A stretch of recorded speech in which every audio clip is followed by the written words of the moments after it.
America যে ট্যারিফটা impose করলো, এটাতে আমাদের ইন্ডাস্ট্রি ক্ষতিগ্রস্ত হবে। মার্কিন যুক্তরাষ্ট্র যে পদ্ধতি নিচ্ছেন এটা WTO যে সংস্থা যে আইনকরণ আছে সেটার পরিপন্থী। ইউরোপীয় ইউনিয়নের পর বাংলাদেশের দ্বিতীয় শীর্ষ রপ্তানি গন্তব্য যুক্তরাষ্ট্র। দেশটির চাহিদা মেটাতে গেল বছর $840 কোটি পণ্য রপ্তানি করেছে বাংলাদেশ। বছর ব্যবধানে যা বেড়েছে 1.1%। মার্কিন বাণিজ্য প্রতিনিধি দপ্তর USTR এর তথ্য 2024 সালে যুক্তরাষ্ট্রে 10.6% শুল্ক দিয়ে $477 কোটি 51 লাখ ওভেন আর 12% শুল্ক দিয়ে $262 কোটি 45 লাখ নিট পোশাক রপ্তানি করেছে বাংলাদেশ। একই সময়ে বাংলাদেশ থেকে 5.2% শুল্কে 34 কোটি 17 লাখ ক্যাপ, 15.5% শুল্ক দিয়ে 25 কোটি 19 লাখ ফুটওয়্যার, 6.8% শুল্কে 18 কোটি 80 লাখ হোম টেক্সটাইল, 4% শুল্কে 13 কোটি মূল্যের পরচুলা ও মানুষের চুল আর 8.9% শুল্কে 10 কোটি 79 লাখ চামড়াজাত পণ্য রপ্তানি হয়েছে মার্কিন বাজারে। এই বাজারেই আগামী 1 আগস্ট থেকে বাংলাদেশি পণ্য রপ্তানিতে বিদ্যমান শুল্কের সঙ্গে আরও 35% যোগ করার ঘোষণা দিয়েছেন মার্কিন প্রেসিডেন্ট। অর্থাৎ আগামী মাস থেকে দেশটিতে নিট ওভেন পোশাক রপ্তানিতে শুল্ক পড়বে 45.6% থেকে 47%। এই শুল্ক আরোপে আলোচনায় থাকা $2 থেকে $3 বিলিয়ন মার্কিন ক্রয়াদেশ বাংলাদেশে না আসার শঙ্কা করছেন তৈরি পোশাক শিল্প মালিকরা। ইমিডিয়েটলি আপনি দেখতে পারেন $2-3 বিলিয়ন অর্ডার সরে যেতে পারে বা প্লেস না হতে পারে, যেটা প্রজেকশনে ছিল।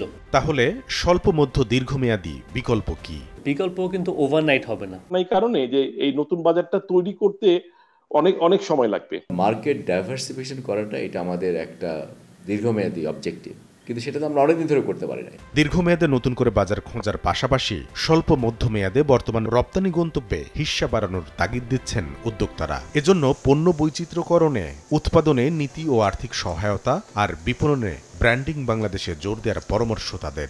এখন ইউরোপিয়ান ইউনিয়নে কি আমরা আমাদের ফুল পোটেনশিয়াল ট্যাপ করতে পেরেছি এখনো? তাও কিন্তু পারি নাই।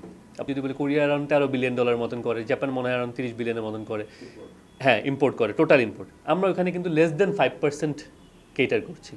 মিডল ইস্ট আফ্রিকান মার্কেটটাতে আসেন, এদের কিন্তু অ্যারাউন্ড $30 বিলিয়ন ইম্পোর্ট আছে, আমরা এখানে মাত্র করছি $2 বিলিয়ন। হ্যাঁ, তো এই জায়গাগুলো কেন আমরা ট্যাপ করতে পারছি না? এই জায়গাগুলো ডাইভার্সিফিকেশনে কী দরকার? এই সুযোগগুলো আমাদেরকে নিতে হবে। এখানে আমাদের স্ট্রং ওইসব দেশে প্রেজেন্স এবং ব্র্যান্ডিং খুব দরকার। ওই দেশের কাস্টমারগুলোর সাথে আমাদের এঙ্গেজমেন্ট আরও বেশি স্ট্রংলি করতে হবে।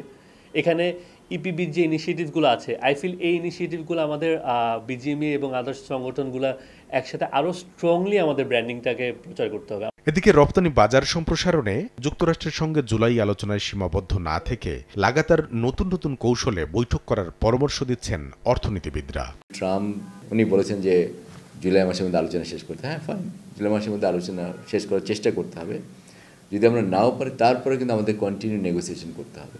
যতবার দেন দরবার করা সম্ভব দেন দরবার করে এই সুবিধাগুলো আমাদেরকে ধরে রাখার চেষ্টা করতে হবে বা ট্যারিফটাকে কমিয়ে আনার চেষ্টা করতে হবে। সেটাই বুদ্ধিমানের কাজ। বাণিজ্য আলোচনায় শেষ কথা বলে কোনো কিছু নাই। উদ্যোক্তারা বলছেন, মার্কিন পোশাকের বাজারে বাংলাদেশিদের চাপে পড়ার বড় কারণ ভিয়েতনামের শুল্ক বাড়ানো হয়েছে 20%, 26% শুল্ক নিয়ে সুবিধাজনক আলোচনায় রয়েছে ভারত। আর চীনের শুল্ক বাংলাদেশের চেয়ে বেশি হলেও ম্যানমেড ফাইবার, টেকনিক্যাল টেক্সটাইল ও উচ্চমানের ও মূল্যের পোশাক তৈরিতে অনেক বেশি এগিয়ে রয়েছে দেশটি। কামরুল হাসান সবুজ, সময় সংবাদ, ঢাকা।